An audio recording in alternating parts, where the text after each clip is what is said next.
I'm Abby. And I'm Brinley. Today is Friday, February 27th, and welcome to Repeat Men. Please stand for the Pledge of Allegiance.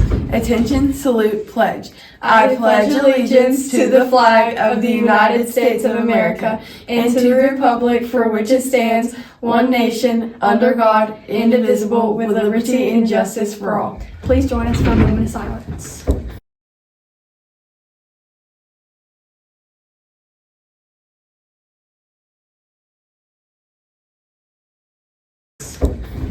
Watershed Club will be having its next meeting Monday, March 2nd from 3:45 to 5. Please be prepared to work outside. Yolk is meeting on Tuesday from 7 to 8 in the cafeteria for football club. Wear your jerseys and bring your friends. Congrats to the last week's Chug and Crush winners, Elijah and Rylan. Any 8th grader interested in trying out for Powell High School cheer team, there will be a mandatory parent interest meeting on Wednesday, April 8th from 6 p.m. The meeting will be held in Powell High School library. Flyers with additional information can be found in the front office. Any 6th or 7th grader interested in trying out for the Powell Middle School cheer team, there will be an interest meeting held March 16th at 6 p.m. in the Powell Middle School library. Flyers with additional information will be in the front office. Powell Middle School production of Something Rotten Jr. will be today and Saturday at Powell High School. Tickets are on sale online. Sunny with a high 59. It's gonna be water! Hamburger or popcorn chicken? What did the Skilly eat on his birthday? What? Pancakes!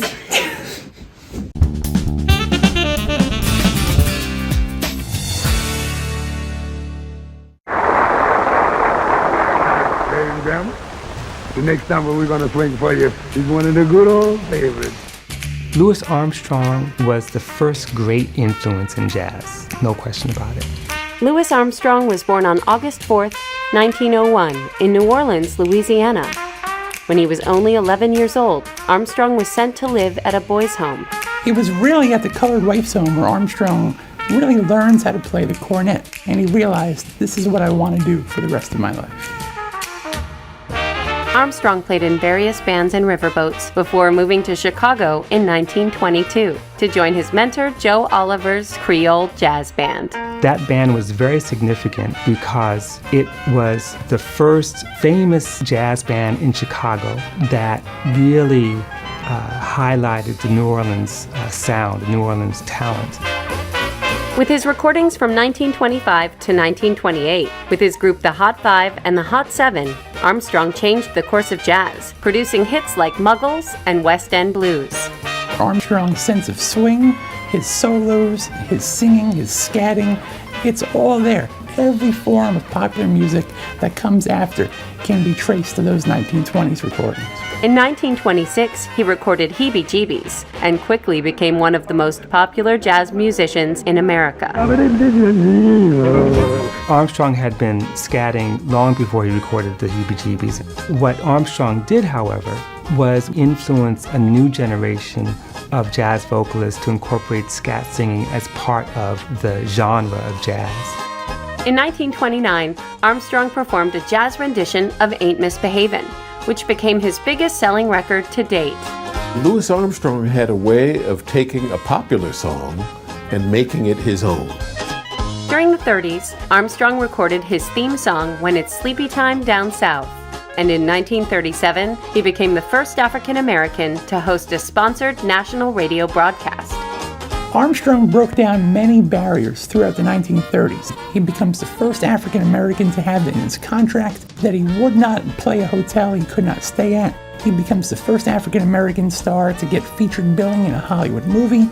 Just through his music and the sheer force of his personality, the barriers start falling.